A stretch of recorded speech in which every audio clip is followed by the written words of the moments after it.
Welcome to the Movement for the People's Party, Tucson chapter. My name is Lee Folks. We've started a national movement that will only get stronger now that the election has passed. It's a movement that will continue all year round, every year, not just at election time.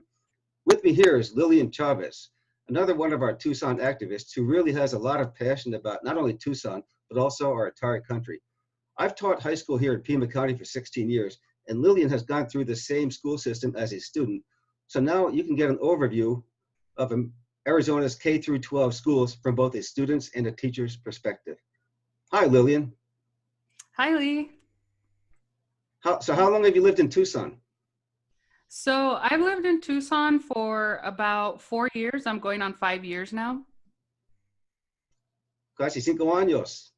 Sí, casi 5 años. Bastante tiempo. Uh-huh. All right. Yeah, some schools, like I might get fired for speaking Spanish in class, but I say, al diablo con ellos. Sí, exacto. Yeah, I will say that I experienced starting school only knowing Spanish. I started kindergarten knowing only Spanish. So I did have moments of kind of being told like, hey, you need to speak English, but I was like, oh, I don't know much English. So I kind of learned as I went along. So I could definitely attest to, you do get in trouble here for speaking Spanish in class. So which town in Arizona did you go to school in?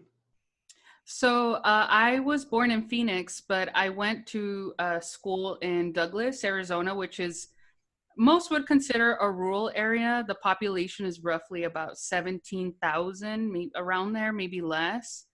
And it's at the border of Agua Prieta, Sonora, which is Mexico. And I went to pre-K and kinder all the way through 12th grade. And then I went to Cochise College there in Douglas as well. Okay, yeah, small town of less than 20,000. Yeah, well, it's a Yeah. bilingual town. It's kind of like Nogales, right?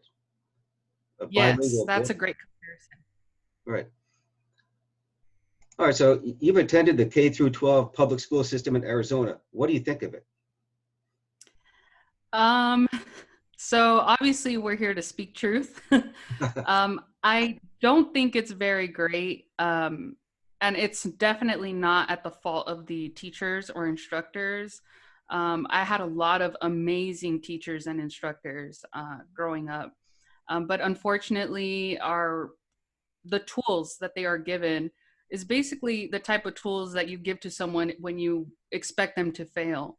And it's really disappointing because I know, at least for me personally, when I graduated high school, a lot of us had trouble even passing our placement tests in college and placing into college courses.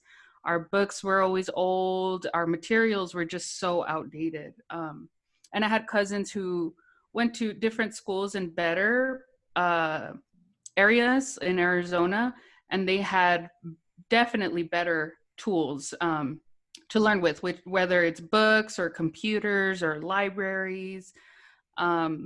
It's really unfortunate, but I don't think we had good schooling. Yeah, I went to high school in New Jersey, a public school, and it's like night and day. They have like excellent schools there. Like the public schools there where I went in Morris County was kind of like a private school in Tucson. It was like excellent.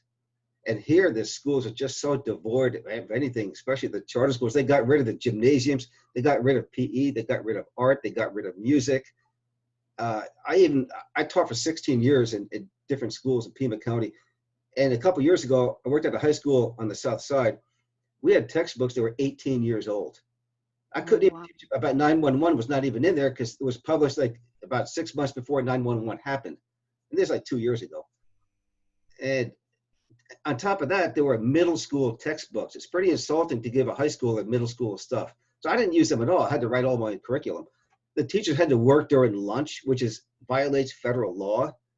Absolutely. And even when Obama was president, he did nothing about it. Bush did nothing about it. Trump, they don't care. I mean, they're pretty much the same parties. So Arizona could violate federal law every day and nobody enforces it. By federal law, even when I was like way back in the 70s, if you worked 6 hours, you had to get at least half an hour break every 6 hours. That's still the federal law, but they just ignore that. They make teachers work sometimes 9 hours straight. You can't even eat lunch. You have to do like lunch duty. You have to be walking around the cafeteria. Well, unless you could walk and eat at the same time, but you can't even sit down and eat. I mean, it's ridiculous. Not to mention, the fact that a lot of these classes are also overcrowded. So the quality of the education that each student is getting is not the same as it used to be because, you only have one teacher per, I don't know, 30, 35 students. So how effective can the teaching really be when, let's say I'm a student in that class and I know that there's so many other students in that class and I don't want to take up more of the teacher or the instructor's attention. So I would even argue that it's not as effective in educating their students.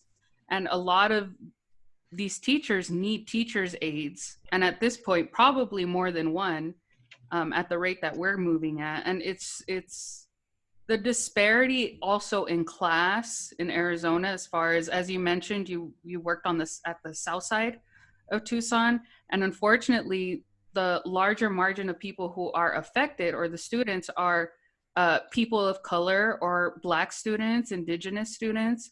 So it's another way of adding to the racial disparities as well in this country. I taught for a total of 19 years, and I haven't taught 1 year in Peru. I taught 3 years on the Donna Island Reservation in Topao near Sells, Pima County. And as a teacher, I could tell you that once you get past a 27-to-1 ratio, the classes can really get out of control.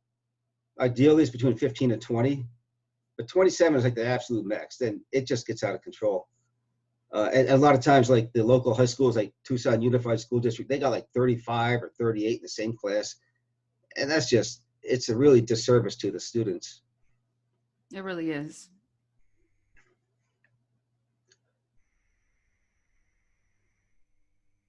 So we just passed Proposition 208 just last week. And that's a good sign that we might actually start to spend money on education. I'll believe it when I see it. Right. That might not be effective until next July when the new fiscal year begins. But I personally voted for that proposition because I feel like a big part of it is funding. We are not spending enough money on our schools. And it's really, and I think this is a problem across the United States, obviously not just here in Arizona and in Tucson. But I was recently looking at the data for how much of our tax money goes to the military. Just in 2019, over $600 billion went to our military. And aside from that, another $69 billion for war just last year. And so a lot of people, I feel like, seem to forget that we are still fighting wars just because it's not covered 24/7 on the news.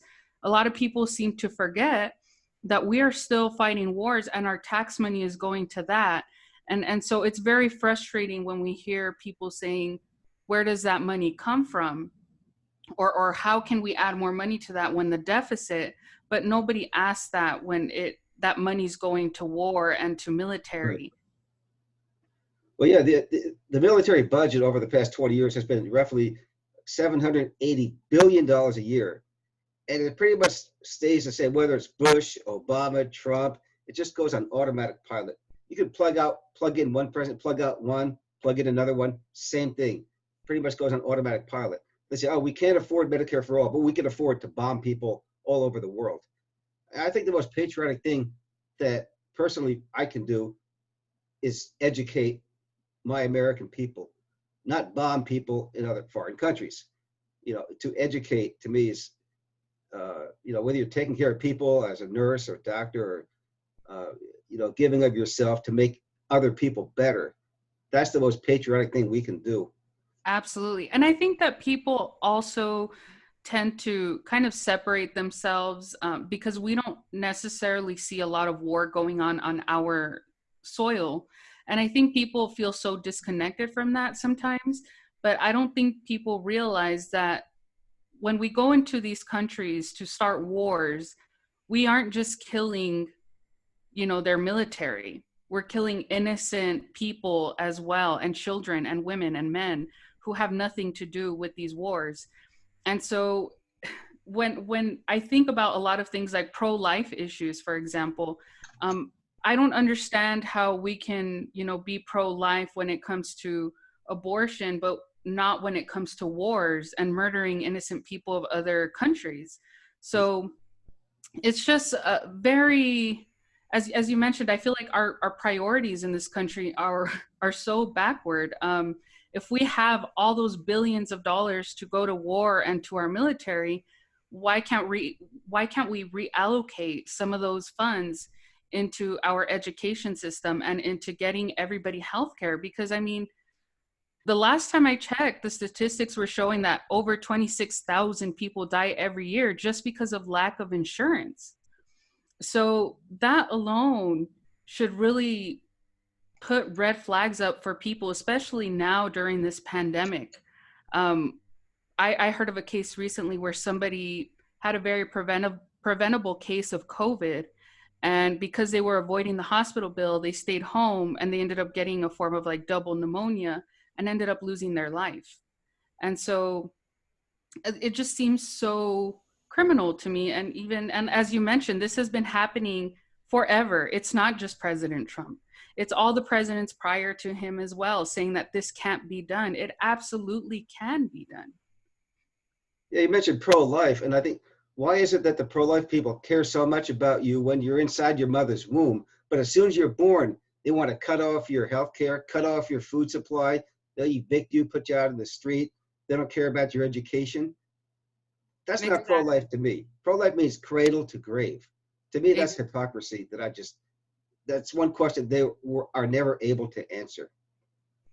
because and that's a great point, because when you break it down also, and let's say that we were to make it illegal, right, to have an abortion, and now we have billions of children being born to either parents who don't want them, or into being placed into places where they have no parents and now they need to be adopted. We're not having children being adopted at the rate that we need them to be. And our education systems aren't good. They're not going to have health care. So what type of quality of life is waiting for these children or these adults once they grow up? This country is not set up to help people who are born into a world where they don't have parents. So it's really, I feel like before we can talk about, preserving more fetuses before they even develop into babies, before we talk about that, we need to address the people who are currently alive right now. And we're letting a lot of those people die on our watch. So what makes us think that these babies being born without parents are going to be treated any better by this country? Yeah, now Trump has started to separate the mothers from the children. They might send the baby off to some rich white family in Michigan where they don't even track the kids at all. So then the mother can never find her kid again.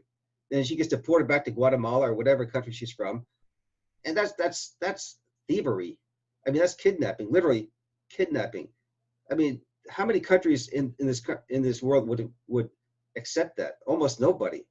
Now we're And barbaric now. And I think that people really don't stop to think about the fact that these people are not breaking the law. They are seeking asylum. That is not against US law. So why are we treating these people like criminals when they have not broken any law? Why are we separating them from their children? Yes, it's true that, Obama and Biden had built those cages and put those cages up. But from my understanding, they were not actively separating children from their parents as a tactic. And I'm not saying that their administration was any better, but the point I'm trying to make is that this really isn't necessary. It's plain evil. And this is being done by people who claim to be pro-life. Our If there's something I feel like our country has proven is that we are not pro-life. We go to other countries to kill people.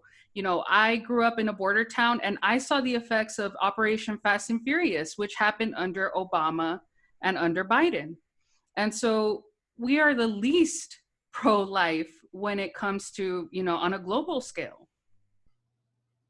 Yeah, did you heard Trump talk a lot about the MS-13 gang 4 years ago. Do you know who started that gang? It was Reagan during the 80s when he was bombing out El Salvador. By the way, that began the final year of Jimmy Carter's administration. It got worse through Reagan's 8 years in office. We basically bombed out El Salvador. They had hundreds of thousands of refugees. A lot of them went to Los Angeles, and that's where they started the MS-13 gang. If we had not bombed out their country in the first place, there was like no gang there before the 80s. We started the gang by bombing, destroying their houses. Then they go to Los Angeles and they start the gang, MS-13. You could thank Ronald Reagan for that and the Bush family. And this is what our tax dollars are going to attack and murder people in other countries.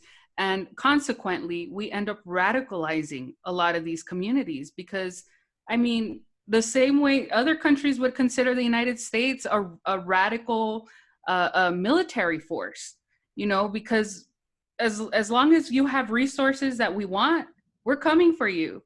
Nothing is more radical than that to me. And so I think that we need to take a long look, a long, hard look in the mirror and really analyze what this country has been doing to other countries for centuries. Because as you just mentioned, we are radicalizing a lot of these gangs, a lot of these terrorist groups because of what we're doing to their communities and their people. Yeah, just this weekend I was at Campbell in Irvington, which was more or less a middle class, South Side, maybe, lower to middle class part of town. And over this weekend, I was shocked when I saw it at this apartment complex right there at the corner. They had this like 25-foot truck, a food truck, all full of food. There must have been 300 people in line, lining up for food. Now, I'm really concerned about the food insecurity. While people are getting evicted from their homes, they can't even have enough money to eat. What have you noticed about that? I just earlier today saw Congresswoman-elect Cori Bush. She was just elected in St. Louis, I believe. And she previously had personal experience with being homeless in St. Louis, and she had children also while she was homeless. And she really made me realize that we don't stop to think about on a essential level what it means to be homeless. Something as simple as finding somewhere to shower. That's one of the things that she mentioned. So we throw food at the homeless, but we don't give them the resources to find a job, which is a proper shower, housing. How are they supposed to show up to an interview presentable if they don't have clothes? They don't have, as I mentioned, you can't show up to an interview, not bathed. And so she had kind of mentioned about how many people, especially right now in this country, are food insecure. And then those families have children as well. And the reporter that was talking to her had mentioned that he was from Canada. And one of the statements he made was, we have more people in the United States who are food insecure, where the amount of people who are food insecure in this country is almost equal to the entire population of Canada. And I don't know how accurate that is, but that would not surprise me. I believe it. And it's very, very sad to think about. Can you imagine the entire, country of Canada being food insecure? That is what we have going on in our country. And that really put the numbers. I'm not much of a mathematician, so that really put a picture for me in my mind. And it really disgusted me to think about the fact that I have no control over the fact that my money, my tax money, is going to fund these wars where people are being murdered, children, women, men, innocent, who have nothing to do with anything, when we could be using that money to food and to give our community food, to house the poor, to clothe them, to give them jobs. It's, as I mentioned, our priorities are just so backward. It's really great to see Cori Bush get elected, and also I think Jamal Bowman. We got some more progressives being elected, but unfortunately, while they're under the umbrella of this Democratic Party, where Nancy Pelosi is the dictator, she gives them all orders to vote for certain things. They don't even know what's in the bill, and as long as they're working under that umbrella of the Democratic Party, they could be as progressive as you or me, and they're going to be forced to do things that they don't want to do, or else they're going to have their campaign funding cut off. They'll be replaced in 2 years. We don't really trust the Democratic Party. That's why we're breaking off. We want to start a new party because the Democratic Party cannot be reformed. It started out as a slave owners party in 1790s, the oldest party in this country. And I don't see any possibility of ever being reformed because every time you got a guy like Bernie Sanders who gets close, he never had a chance to begin with. He was predestined to lose. They have it rigged. The primaries are always rigged against Bernie Sanders. Same thing happened in 1948 with Henry Wallace.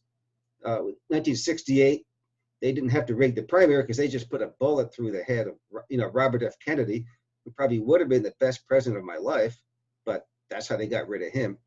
And we people just gotta break away. By the way, we're coming up to 2021. New Year's Day is only about 6 weeks away, and I wanted to ask you, do you have any resolutions for the upcoming year? Oh, that's a great question. I am definitely on the top of my list is definitely political reform. This is my first year really getting involved in politics. And I would say that what radicalized me was this pandemic, this pandemic really, really put a magnifying glass on the racial and class disparities in this country. And unfortunately, the people most affected are Black, Indigenous, and people of color. And so it was really when I saw this pandemic hit and it affect people who I knew were doing financially stable prior, it wasn't until then that I realized how fickle our economy is and how we need to make drastic changes in order to make this country great for everybody, not just for a few. And I that's what I like about the People's Party, and that's why my biggest resolution for this upcoming year is to make sure that this isn't just a third party, that it's a major party, and that it's the major party. Because if we're really looking at it, the People's Party the platform is a populist platform, which is most people do want, insurance for everybody. Medicare for all is what most people want. Most people do want for everybody to have racial justice, for everybody in this country to be treated, equally and fairly and justly. And so it was really seeing all of those things during the pandemic that really set in stone that my resolution for this upcoming year is to make sure that especially Tucson becomes one of the biggest leaders, because Tucson, I would argue, is already one of, if not the most progressive cities in Arizona. And I feel like we can do a good job of leading the People's Party in Arizona. Oh yeah, we are to Arizona what Austin is to Texas. We're like the progressive. I don't want to say stronghold, but kind of like a diamond in the rough, Yeah, And, absolutely. I want to grow this progressive movement to Phoenix, which is known as a conservative city, not to mention the entire country, because the people have to take back control from this government. And we got two-party duopoly right now, and I'd like to see it come to an end soon. Yeah, and I think that more people are realizing that the Democrats and the Republicans are the same party. The only people they serve are their corporate donors. And I think that, we can work together, some people who consider themselves more conservative versus people who are more, on the progressive end. I feel like we can set aside some of those differences to really do at least some change our priorities for now and say, we have a lot of people starving. We need to fix that. We have a lot of people dying because they don't have health insurance. We need to fix that. We are fighting too many wars we don't need to be fighting. We need to fix that. And so the People's Party is a way, you know, we're seeing so much of post-election, so many people talking about unity. People can unite under the People's Party because we're here not to serve corporate donors. We are here to serve our communities and our fellow Americans. So I feel that as long as we get this message out, and I know Tucson's going to be on board for sure. And I hope that we can be a leader and an example for other counties and other cities all across the United States. Well, I guess we're just about out of time, Lilian. I really appreciate your time. And if you like this video, please hit the like button, share it with your friends. We want to get the message out all over this country. Yes. So thanks again, Lilian. Thank you for having me, Lee. All right, we'll see you soon.